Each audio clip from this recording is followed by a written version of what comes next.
Hey everybody, Scorpion. So I'm going to start today, probably finish it tomorrow, but installing the wire from the inverter over to the panel.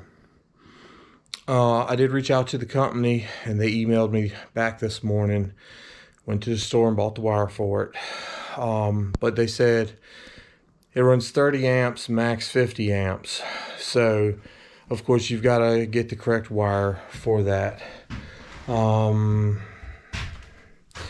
off the top of my head, I don't remember. It was either 6 gauge or 8 gauge wire, but you can look it up online real easy. So I wanted to run a max of 220, max it out at 50 amps, just to make sure, I'm good. I don't think I'm going to be running, 100 amps out of it, but we may get surges somewhere close to that from time to time. So you always want to kind of max it out, because the last thing you want to do is pull too much current through a wire that's too small, and then you end up burning the wire up, setting it on fire, burning your whole place to the ground, that kind of thing. So I'm also putting in a 60 amp disconnect between the two, and yeah, so I'm gonna kind of start on that, start getting that put in and in place and that kind of thing. But as I said, I'm gonna run out of light, and also don't have the conduit right now for it. So I'm just gonna kind of lay out where I want it, probably mount the disconnect, and go from there. So stick around.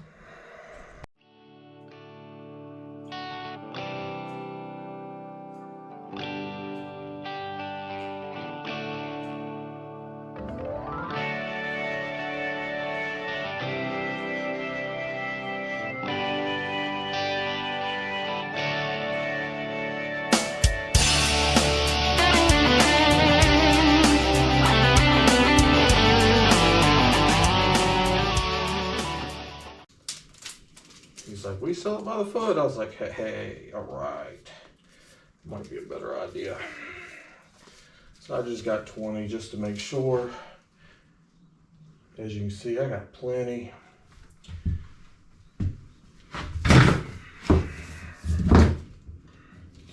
So I'm gonna have to get my conduit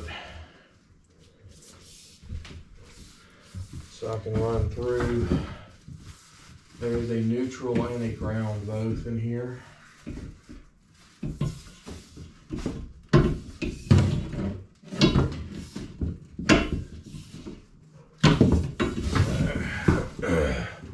But just to kind of get a feel for it. Yeah, I got about twice what I need, which is absolutely fine. It's always better to have too much than not enough. I'm sure I'll find something to use that excess for somewhere else later. So we've got all our receptacles ran. This one and this one. The one down here for the AC and mini fridge is its own standalone receptacle. If it kicks the breaker or something, then I'll know I just need to add another one for the other side. I've got 2 receptacles. This countertop here for charging phones, cooking, crock pot, that kind of thing. When I'm cooking, I'll probably stand something, a board up in front of this stuff. And this is receptacles that run down the driver's side. And this is the ones that run down the passenger side. And I've only got 3 receptacles on each. All right, PV disconnect.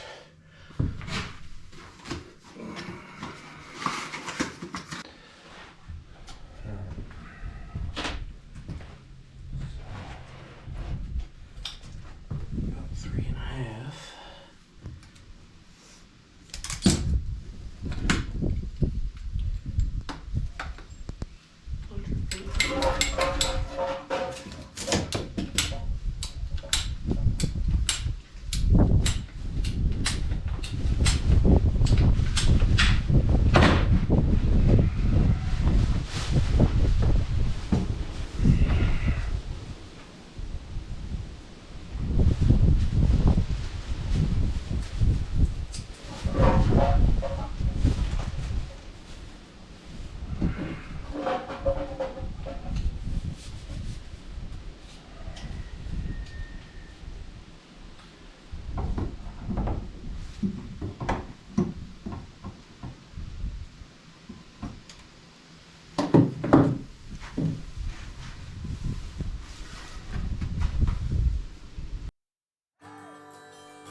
So at this point, the only thing that's left is hooking them up.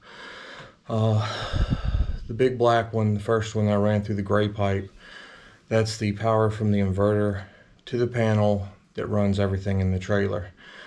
The last two that I slid in, that's the lines from the battery bus bars up to the panel.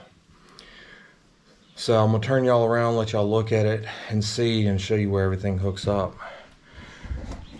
So over here, this is gonna be the neutral, and this is your 2 legs of hot, because you get 220 out of that. They said 50 amps max, so should be 50 amps on each leg, and all your breakers go in here. So I made sure to leave enough cord that I can come up this side here and flip around and connect in here. And we have these two, and then I've got the ground screw up here to ground the box out. So all of this stuff will have to be hooked up to a breaker and the neutral and so on. So it goes down, comes across. Yes, I'm gonna put some straps on it and secure that, but that's gonna be underneath the counter too. I'll put this on those just to make sure they don't turn. And the box is open right now, so the fumes and all can go away, but just to make sure those don't twist or turn later and try to back off. It's having a little bit of an issue trying to get this one and the one over there snug anyway. So this is that line, this big one here, and right here if you look underneath it says load, L1, L2 load. So one wire goes on this side, one wire goes on this side. That gives you your 220 neutral bars there, and ground is over here. It's the PE. These right here, battery positive. If I move this out the way, it's battery negative. They just go right there. You screw the screws down on it, or the nuts down on it, and it's secure, ready to go. And then you come down here and connect them to the bus bar. They got the same ends on the other side. Connect it right into the bus bar on each side. Then everything's connected. There's no power on this until you turn the breakers on the front of the batteries. Of course, there's no power on this wire until I turn this on. Of course, the system is down right now. This is the breaker for the batteries right here. If you had a pure generator or pure sine wave generator, you could plug it straight in here. If you're bringing grid power in, it would go here. This is your PV inputs, which is for your solar panels. PV1 plus and minus, PV2 plus and minus, where you can hook a whole nother set if you need to. And of course, the PV disconnect is off right now, so there's no power on the PV line. So until everything's hooked up, I'm not turning anything on. And then once I get everything hooked up, I'll turn, you know, the PV on and the battery on and let it start doing its thing and let it run for a little while. And then eventually I'll turn the load on and power the panel over here and check lights and receptacles and all that stuff. But I want to give it time to cycle and do its thing first. So I'm sure I'll put a video up of doing the electrical on this and getting everything hooked up, but I just wanted to kind of walk y'all through it so you would know. I'm not sure when I'm gonna do the electrical. It might be a few days before I get back and do that. But I bought a standoff strap so I can put on here, so that'll keep this off the wall a little bit, take some of that pressure and that wiggle going down the road out of it, and it'll be secure. Same thing for this one here, and I've got a couple for this one as well. It's kind of a tight fit over there, but it'll work. It's no big deal. I could cut that pipe off a few inches shorter so it didn't hit, but it's not gonna hurt nothing like it is. So there it is. All the wires in the trailer are ran now. Just gotta finish hooking them up. Hope y'all enjoyed.